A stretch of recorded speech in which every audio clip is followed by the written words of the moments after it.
After the group trip, I found a $12,000 charge on my card.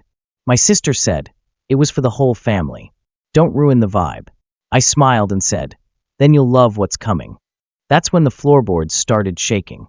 I wish I could say I was shocked, but honestly, I wasn't. I mean, I was annoyed. Deeply, almost poetically annoyed. But shocked. No.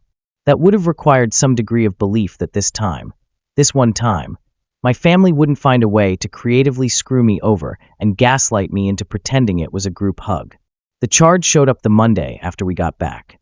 I was sitting in my apartment, still in the hoodie I'd worn on the flight, trying to remember if my suitcase was still in the car or had somehow made it into the hallway. It hadn't, but my bank app had made it to the top of my notifications list.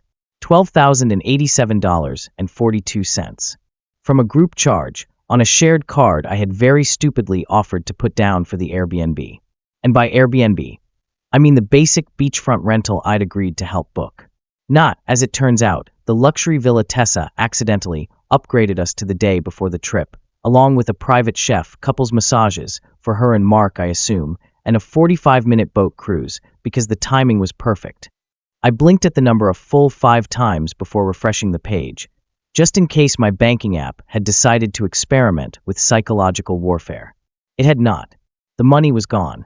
My account looked like it had just survived a heist and was trying to act normal, but the trauma was visible in every line item. I texted Tessa. Me. Hey, just saw a $12,000 charge on the card. Was that supposed to be split? She responded 3 minutes later. Tessa.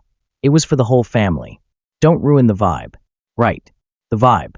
God forbid I ruin the sacred energy of, let's all pretend this is fine while Eli foots the bill. I stared at my screen for a long time.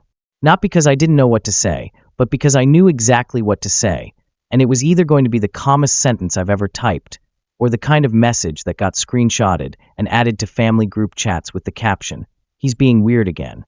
So I went with calm. Me. Then you'll love what's coming. She didn't respond. She probably assumed I was being sarcastic. Which, to be fair, I usually am. But not this time. I closed the app, took a slow sip of cold coffee, and opened a spreadsheet. I had a name in mind before I'd even typed the first line. Expenses Tessa won't pay back, again, .xlsx. By the time I finished the first tab, I'd added 5 more columns. I wasn't just going to ruin the vibe. I was going to end the whole playlist. Now, in case you think I'm overreacting, or that maybe this was a one-time thing, I'd like to offer a short and deeply depressing montage of moments from my financial life over the last 10 years. Age 23, Tessa borrows